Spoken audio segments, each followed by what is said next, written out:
Estamos aqui para falar de um assunto muito importante: a síndrome de burnout. Mas o que é a síndrome de burnout? Bom, burnout, ela vem de uma origem inglesa. Ela representa algo que deixou de funcionar por exaustão de energia. Posso dizer que isso representa meio que uma síndrome com características que refletem a uma resposta dos estressores laborais crônicos. E é um distúrbio psíquico por causa de exaustão extrema. E o que caracteriza muito o burnout é porque ela sempre vai se relacionar ao trabalho de um indivíduo. Mas por quê? Porque o burnout ele é considerado como uma síndrome de esgotamento profissional. Ela afeta a vida de qualquer um indivíduo. Mas, assim, existe um certo tipo de profissões em que é muito mais comum. Profissões que sempre vão ter um alto nível de estresse. Uns exemplos: policiais, bombeiros, professores, publicitários, aquelas pessoas que trabalham sempre com um nível de cobrança muito alto, um nível de pressão muito alto, onde pode acontecer de a pessoa trabalhar cerca de 10, 12 horas por dia, sem um descanso, durante 7 dias na semana, sem ter um momento de descanso. Esse é uma das situações mais preocupantes quando se trata na situação do burnout. É a situação onde a pessoa tem uma carga horária muito grande, onde ela vai chegar numa situação em que ela não vai conseguir mais distinguir o que é a vida social dela e o que é o serviço, porque ela vai estar tão envolvida na questão do serviço que ela Intensificado vai nesse simplesmente contexto de esquecer de pandemia, viver. porque primeiro por ser servidor público, existiu o ataque constante de que a gente estava em casa, mas não estava trabalhando. Então, assim, multiplicou muito o volume de relatórios que precisavam ser feitos para comprovar o cumprimento da carga horária, para comprovar a quantidade de processos que estavam sendo analisados, a quantidade de pareceres. Então, o trabalho em si já era muito exaustivo, porque era muito propício para que existissem assédios no sentido de você tem que conceder essa licença ambiental, você tem que conceder isso, conceder aquilo. Então, depois de um tempo trabalhando com isso presencialmente, veio o ambiente home office, né? Derivado da pandemia. E aí se somou então a isso toda essa exigência exacerbada dos gestores de que comprove sua carga horária sendo cumprida e todas as funções domésticas que já existiam também por natureza. Com a diferença que os trabalhos de cuidado com a casa e com quem vive na casa eram demandados lá. A demanda de trabalho era no escritório, no ambiente de trabalho. E a pandemia promoveu a infelicidade disso tudo se juntar e a gente ter que trocar pneu com o carro andando diariamente, durante meses, durante mais de um ano. Eu muito insatisfeita, muito desgostosa com essa rotina, porque já tinha começado a perder a graça por sair no final de semana. E quando eu falo sair, não era balada, porque a gente estava numa pandemia, mas assim, querer fazer alguma coisa que fosse para uma praça no final de semana, levar meu filho. Na época, meu companheiro também. Eu fui percebendo que não existia muito mais cor nas coisas, que eu, me conhecendo bem, sabia que eu gostava de fazer. E aí eu pensei o quê? Dar aula é uma coisa que eu amo. Vou procurar algumas aulas para eu dar, para eu ter alguma satisfação, né, na minha vida profissional. Porque abandonar esse trabalho eu não ia. Eu estava decidida que eu não ia abandonar, que eu ia esperar trocar a gestão, que eu ia esperar coisas acontecerem para eu avaliar se eu deixava ou não o cargo que eu tinha nessa secretaria. E então tentei, como medida paliativa, atuar como professora, porque para mim era uma coisa certa de que ia me fazer bem. E fez, mas foi mais uma coisa que se acumulou. Então eu trabalhava durante 8 horas, manhã e tarde, e à noite eu dava aula.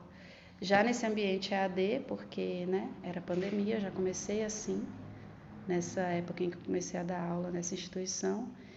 E depois de mais ou menos um ano ou menos, eu nunca parei exatamente para fazer essa conta, assim, mas pegando por algumas referências de tempo que eu tenho, depois de quase um ano mais ou menos assim, eu não tinha condições de formular uma frase, por mais simples que fosse, assim. O burnout, ele é realmente um apagamento, assim. Você perde, ainda que momentaneamente, ainda que temporariamente, a capacidade cognitiva, assim, quase que geral, sabe? Eu não conseguia... eu participava da diretoria da escola do meu filho e eu já não conseguia mais opinar nas reuniões. De uma coisa que era muito cotidiana, que era assim, essa semana a gente vai manter a festa da primavera, não vai manter, vai fazer isso, vai fazer aquilo, e eu não conseguia me situar de qual mês do ano que era a primavera. Já estava na hora de decidir sobre a festa da primavera, não conseguia lembrar em que mês que a gente estava, mas não era de brincadeira assim. Aí, peraí, quando é mesmo que a gente está? Hoje é novembro. Era assim, eu não sei em que ano que a gente está, eu não sei em que mês do ano que a gente está. E dava uma angústia muito grande, porque dá uma sensação de... o contrário de pertencer, sabe? Parece que você não faz mais parte do grupo onde você já vivia, do ambiente de trabalho, da família, porque parece que você está ali morto-vivo, sabe? A sensação de não conseguir mais colaborar, de não conseguir mais receber nada que alguém te traga de informação, porque você não processa. A cabeça assim está num nível de esgotamento muito absurdo. E aí eu pedi licença de afastamento para tratar, né, para fazer tratamento. E aí comecei a ter consultas periódicas com o psiquiatra, daí ele entrou com medicação. Tinha um quadro de depressão associado por conta daquela insatisfação prévia de trabalhar num lugar em que as pessoas não reconheciam o nosso esforço de aprender diariamente, uma coisa que era cobrada a toque de caixa, como se a gente já soubesse, mas sem nenhum respeito à formação que a gente recebeu que não contemplava aquilo. E eu falo a gente porque foi um acometimento assim coletivo. Quando eu entrei para trabalhar nesse setor, eu entrei como bióloga e entraram mais 3 profissionais. Uma geóloga, engenheira ambiental e engenheiro químico. Todos eles, todos nós, sem formação para trabalhar com aquilo. Mas a exigência era como se a gente soubesse. Sem nenhum respeito, sabe, ao ritmo, sem nenhum respeito à rotina, ligações sábado, domingo, exigências fora do horário de trabalho, enfim. Eu acho que pela própria forma como eu estou contando, talvez dê para perceber o grau de confusão que me causou, confusão mental. Porque mesmo hoje, já mais de um ano depois, já tendo passado por medicação, por terapia, os acontecimentos dessa época não são muito organizados na minha cabeça, porque enquanto eu vivia, eu não conseguia ter muito senso do que estava acontecendo, do que aconteceu antes, durante e depois. Então, acho que a minha narrativa também é confusa por causa disso. Mas, então, só para pontuar, assim, tentar resgatar parte do que eu falei. Foi um acúmulo de insatisfação com a natureza do trabalho que eu desenvolvia. Foi uma busca, né, por situações paliativas que amenizassem essa insatisfação. Então foi quando eu comecei a tentar dar aula para ver se me trazia alguma alegria na vida profissional. Foi a sobrecarga do ambiente doméstico. O meu companheiro na época vivia uma situação muito parecida. Ele já era professor, mas também sofreu muito essa transição do ambiente presencial para o EAD. Mas ele, como homem, e nós todos, né, numa sociedade que naturaliza o trabalho doméstico em atribuição à mulher, sentiu muito menos isso. Então, todos os ajustes que precisaram ser feitos, por exemplo, com a vida do nosso filho, recaíram sobre mim. Os ajustes que precisavam ser feitos com relação à nossa rotina de sair para ir no mercado, voltar, higienizar tudo, limpar, eu vou ser bem honesta em dizer que eu percebi um esforço dele em tomar iniciativa, em ser proativo. Mas como vem de longa data, essa naturalização de que o trabalho doméstico residencial é competência da mulher, não deu para ele recuperar, sabe? Por mais que ele corresse atrás, ele não alcançava a divisão da responsabilidade em 50%. Então, para mim, especificamente, foi insatisfação na vida profissional, foi desrespeito e assédio na vida profissional, foi o acúmulo absurdo, né, a sobrecarga no ambiente domiciliar e, acima de tudo, a angústia de perceber tudo isso acontecendo e isso aumentar ainda mais o colapso, entende? Porque perceber que você não consegue se soma muito ao fato de não conseguir. Então você já está mal porque não consegue. Quando você percebe que você não consegue, você fica pior. Então é muito ruim, assim. Depois de muito, muito tempo, que eu também não vou saber dizer quantos meses ou anos, assim, eu fiquei muito feliz. Eu chorei sozinha de emoção por ter conseguido montar uma planilha simples no Excel. E eu, quando fiz, alguns anos antes, o doutorado, só para ter uma base de referência, assim, para vocês terem ideia do que eu estou falando, do que é perceber que você é capaz ainda, sabe?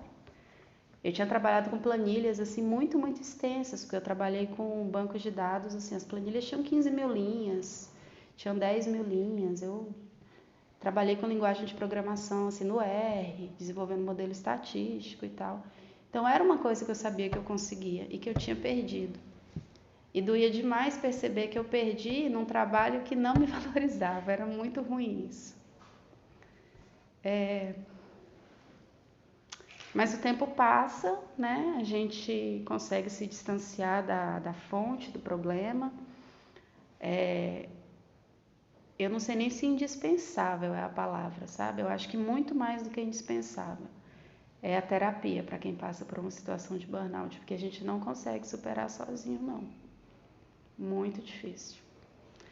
A família, o companheiro ou a companheira, o próprio carinho, o amor dos filhos, assim, de quem gosta da gente, é apoio, não é terapia.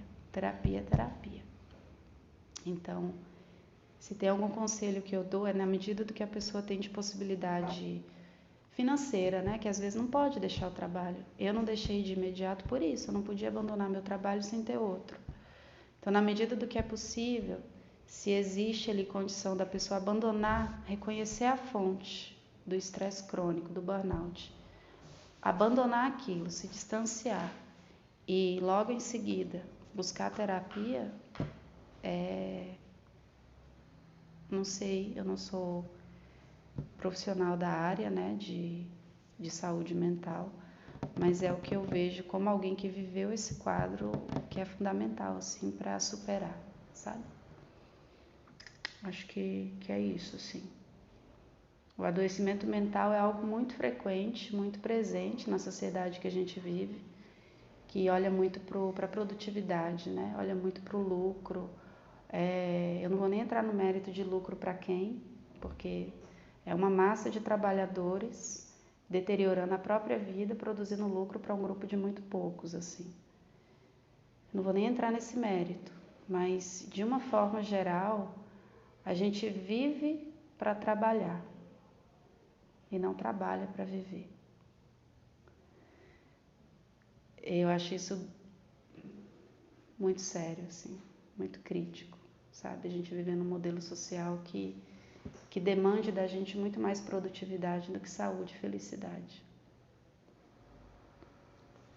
Posso só Claro. fazer uma perguntinha? Esse momento, essa situação que você passou com o burnout, com as outras coisas que vieram junto com ele, eles te afetam muito hoje em dia? As consequências As do consequências. burnout afetam, Lucas, mas agora, hoje, de uma forma positiva, no sentido de eu pensar que eu já estive muito mal e superei. Então, para mim é mais um emblema assim de conquista do que de ferida aberta, sabe? Mas isso é recente, isso é bem